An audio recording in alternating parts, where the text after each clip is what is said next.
Okay, we're going to improvise. So, questions for Pierre. Let me ask a question first while everybody else.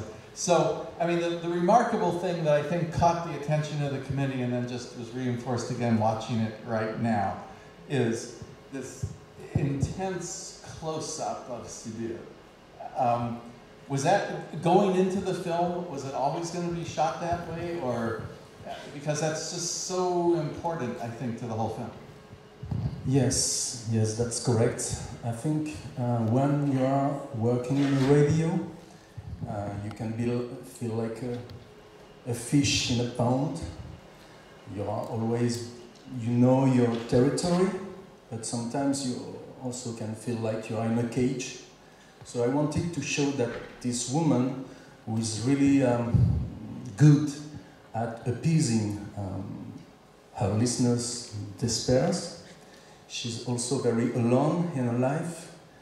So all the close-up on her mouth, on her eyes, it was meant, yes, to show that she may be more lost than she thinks she is. I've worked on a TV program. I was a TV host at the end of the 20th century.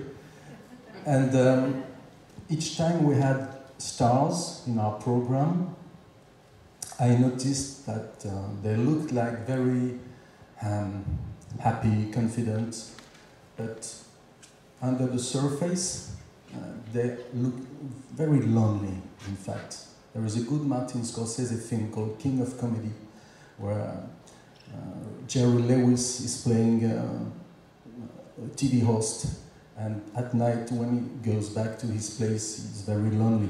So at my level, I wanted to show that you can be a radio host, you can be very efficient, very positive, but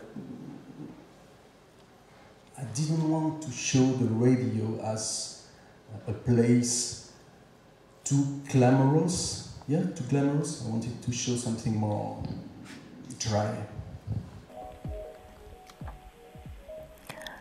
Bonsoir Michel. Bonsoir Sibyl.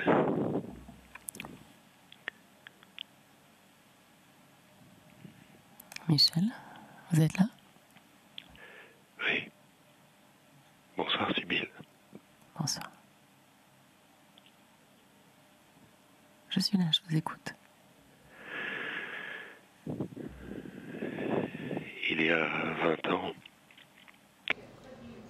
Okay, just to summarize, I think John's comment was a film like this so much comes down to the casting and the actress who played Sibyl. We were talking earlier today about, in English, whether you use the word actor or actress for a female person like that.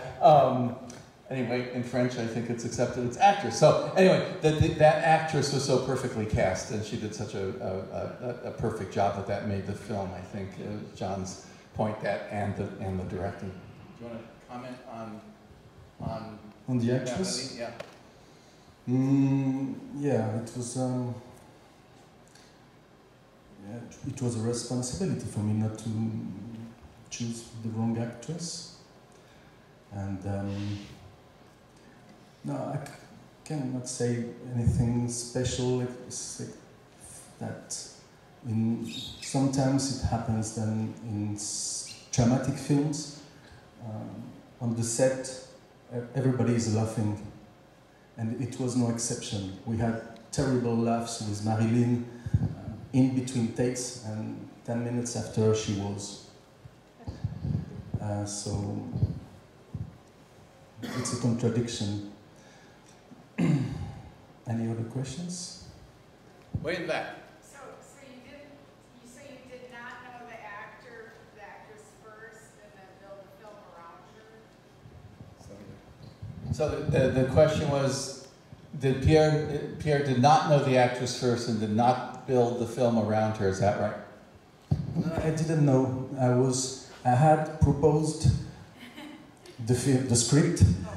Submitted the script to other actresses, and one said no, I don't know, for any reason, and so 3 weeks before the shooting, I had to take a decision. So somebody told me about Marilyne, and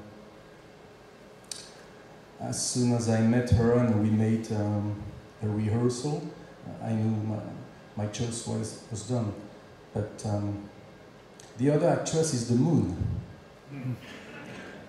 It's not easy to film the moon,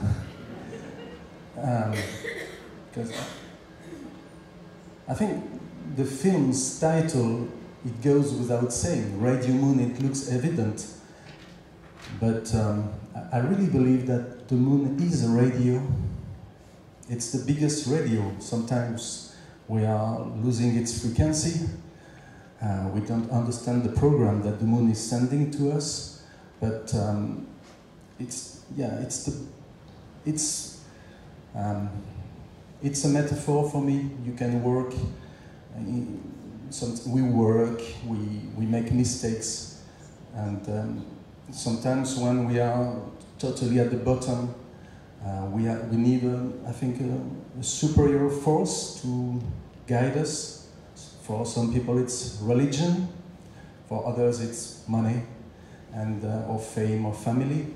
And I wanted the film to have something from above, really. The radio station is horizontal, and the moon, of course, is vertical.